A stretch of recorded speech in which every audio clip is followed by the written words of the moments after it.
Man, the past few months have kicked my ass. Look at me!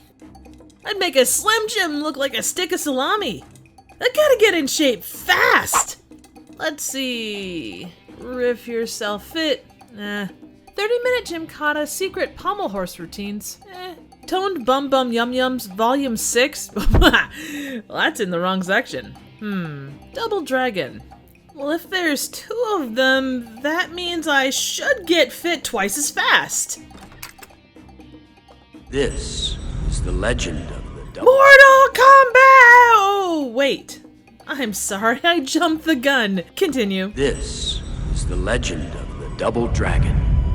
Somewhere non-specific in China, a stealth team that isn't dressed particularly stealthy attacks the monks tasked with protecting half of the powerful dragon amulet. The head thief beats some ass and enters a cave illuminated by hundreds of candles. Now, I'm sure the amulet appreciated the gesture, but I'm having a hard time getting past the notion of that many small candles in such a damp cave. Anyway, the head thief steals the amulet and its pimped out chain, reporting back to her boss on an incredibly compact satellite phone with built-in authentic typing sounds. In the futuristic city of New Angeles, after the big quake.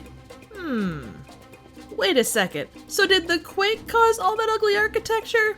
I guess it's unimportant. In the tallest tower, Shuko gives us a unique take on an ombre flat top, which reflects a healthy level of self-confidence. They're a prophecy.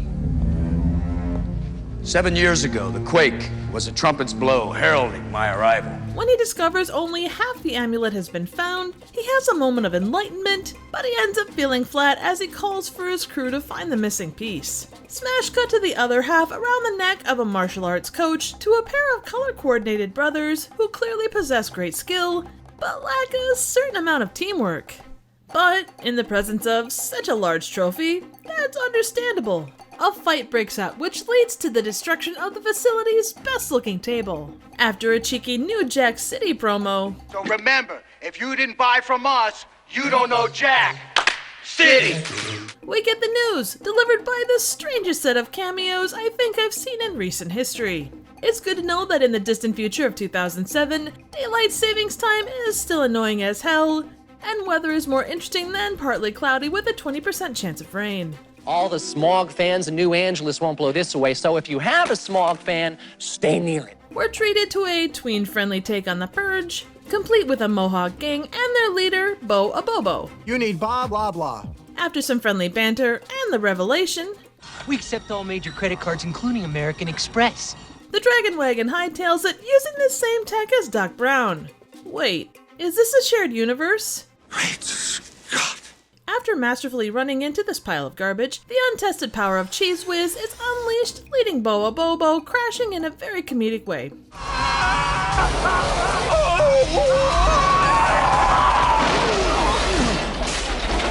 Billy and Jimmy offer some smack talk, Hey, Broomhead! We're gonna sweep the floor with your skull! which is unknowingly backed up by the stealthy Power Corp crew, led by Marion. They go home to a fucking theater? Holy shit, this is awesome! What do I need to do to make my place as epic? Sartori explains the legacy of the Double Dragon Medallion, and it sounds like the kind of thing I could use to help me start my day. This half gives power over the body, the other half gives power over the soul. But of course, money-hungry asshats always have more nefarious purposes for it. I've always wanted my own city. Okay, I'm gonna level with you. Having your own city isn't that great. You think it'd be all worship and presence, but it turns into mundane things like keeping the power on and making sure the whole place isn't flooded by a prank gone wrong. I mean, that's how I assume it goes. Anyway, Billy and Jimmy still live in my childhood dream home, which is invaded by Shuko, seeking the second half of the Double Dragon. It turns into a broom versus pin fight for one brother, and a battle of balls to the face for the other. Damn, these guys know how to use their surroundings. Thank God for these randomly placed decor items. Boa Bobo shows up, and the brothers have the right response. It's clear his mohawk didn't keep up with the rest of him, but his sense of humor stayed about the same. Homely. Ugly. The fight continues until it gets too hot to handle, and the boys get some decent air in their escape. Now homeless and mentorless, they still take solace in remembering who they are. So get it together, you look like hell. Look who's talking, ugly. Get it straight. You're ugly. I'm homely. Then, holy shit, is that a mime? That's part of a gang?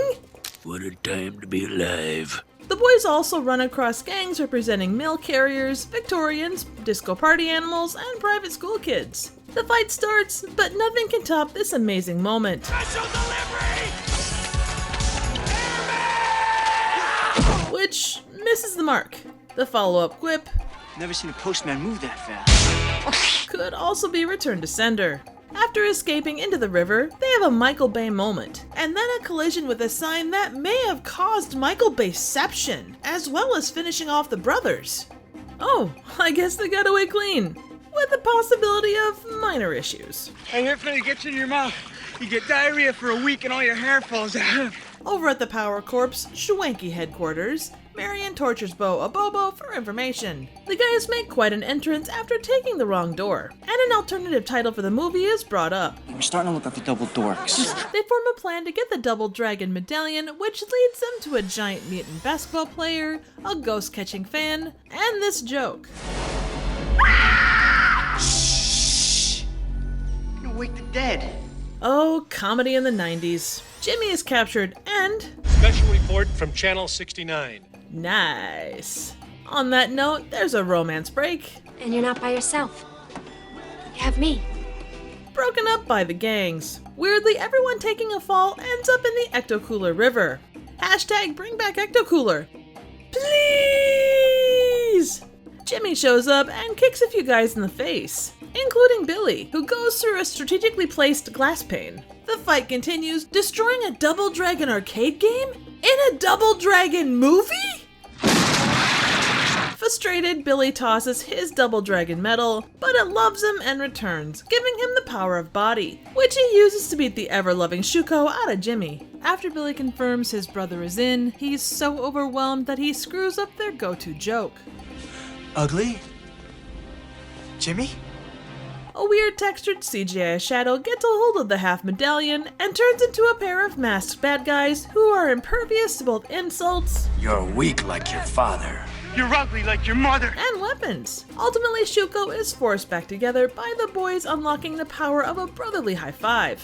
They're rewarded with the Double Dragon Medallion on pimp-appropriate chains. Shuko unlocks the power of his mighty eyebrow, but all he gets is a censored swear You said it.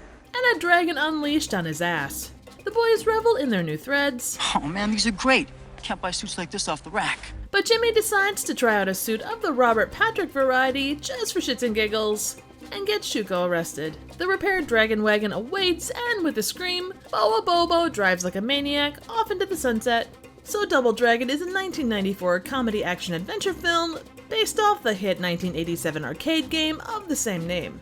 It stars Scott Wolf, Mark Dacascos, Alyssa Milano, and Robert Patrick, with a budget of $7.8 million, but an estimated box office total of just $4.2 million. While it was praised for its visual effects and action sequences, its writing and performances were considered to be quite clunky, leading to reviewers calling it cheesy and amateurish. It's also listed on the top 10 worst video game movies by Time magazine in 2009. Paul Dini, the powerhouse writer behind a ton of DC's finest animated outings, as well as Freakazoid, penned the story, and there's an assistant animator whose nickname is Mr. Fusion, in a movie that features a device very similar to the Mr. Fusion of Back to the Future 2. Coincidence? I think not! The film was largely shot in Cleveland, Ohio, including Tower City being used for the Shuko Center interiors. The boat chase scene was filmed on the nearby Cuyahoga River. Its climactic explosion used 700 gallons of gas combined with 200 gallons of alcohol. Despite warnings, the explosion led to 210 phone calls to emergency services. Shuko was a character specifically created for the movie, but he was later adapted to be the final boss in the '95 Double Dragon fighting game. Plots and visual elements were also used in the game, including the brothers' transformation at the film's climax. Early on in the movie, the Lee brothers' IDs are looked up and their full names are shown to be James Stewart Lee and William Burroughs Lee. James Stewart is an actor known for It's a Wonderful Life and several other mid-century classics. William Burroughs was a writer and visual artist known for Naked Lunch and Dead City Radio. If that's truly what the characters were named for, I gotta say I'd love to know if it's some kind of Easter egg or something weirdly unrelated. Director Jim Yukich wanted his characters to be seen as normal kids on an adventure. Something kid audience members wouldn't be afraid to see. Now, setting aside the video game origin, I'd say he accomplished what he set out to do. I can only speak from my own experience, but I loved this as a kid. The over-the-top villainy of Shuko, the bombastic nature of the fights, hell, the home settings of the Power Corp and the Brothers Theater made me want to live there as a kid. Watching this as an adult filled me with a weird level of happy. It was fun for the sake of fun. However cheesy and stupid, I love it, and despite my adult brain seeing the endless level of goofy plot bits and terrible dialogue, that's not gonna change anytime soon. I haven't played the games, so I can't comment on its authenticity, but from what I've read, it seems like it follows its video game namesake about as well as the Super Mario Bros. Movie did. And you can take that however you will. Overall, Double Dragon is like the movie version of Boa Bobo. It's big and blustery and weird, but it's fun when you get to know it. Special thanks to Ray R Reviewing for inspiring this review. Make sure to check out both his channels for an incredible and creative array of retro game and pop culture content. Everything he does is with a ton of passion, and I know you'll love what you'll see. And you'll pick up some awesome raps along the way. Yeah, nice. I can work with this. Talk about power of the body. Oh, you're still here. Suggestions for movies, trivial questions, comments, ratings, and a mime-based gang of my very own would be appreciated. Thank you so very much for watching.